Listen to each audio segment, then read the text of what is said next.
Et justement, on va rester à Lucé pour ouvrir notre page des élections municipales. Dans cette troisième ville du département d'Eure-et-Loir, 3 candidats s'affrontent pour ce second tour, dont un candidat du Rassemblement national. Lucé était une des priorités du RN, mais les résultats au premier tour étaient très en deçà de leurs attentes. Reportage Julie Postolek avec Francis Simoes. Lucé fait régulièrement parler d'elle pour ses rixes et faits divers, à tel point que les 3 candidats du second tour ont tous des propositions sur la sécurité. On veut continuer à développer ce qu'on appelle la vidéoprotection ou vidéosurveillance, c'est selon, les gens prennent les propos qu'ils veulent. Donc on va continuer à développer. On va équiper également nos policiers municipaux en caméras mobiles. On va recruter, c'est déjà commencé. Mais en plus, je suis en relation directe avec le ministère de l'Intérieur. J'ai rencontré à plusieurs reprises le secrétaire d'État près du ministre de l'Intérieur afin que Lucé retrouve un commissariat de police nationale. Face à lui, le candidat du Rassemblement national veut aussi installer des caméras sur les policiers, mais pas seulement.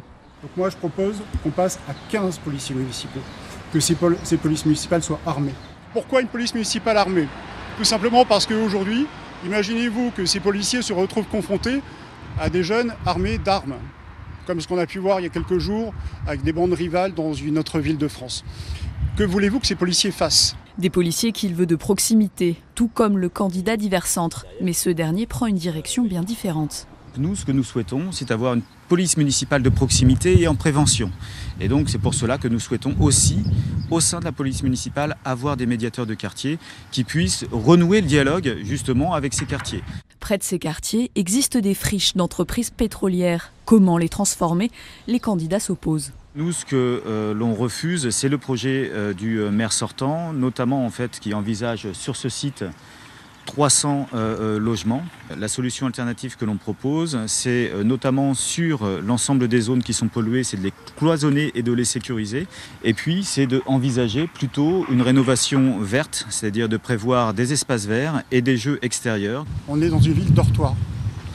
Le problème qu'on a à Lucé aussi, c'est que cette ville est de plus en plus bétonnée. Il y a des immeubles partout, on n'arrête pas d'en construire. La place du végétal n'existe plus. Il est important de remettre du végétal au cœur de la ville.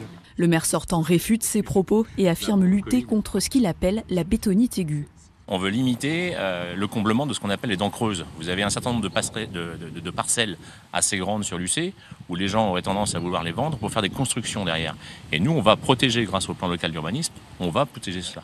Emmanuel Lecomte devançait légèrement Florent Gauthier au premier tour.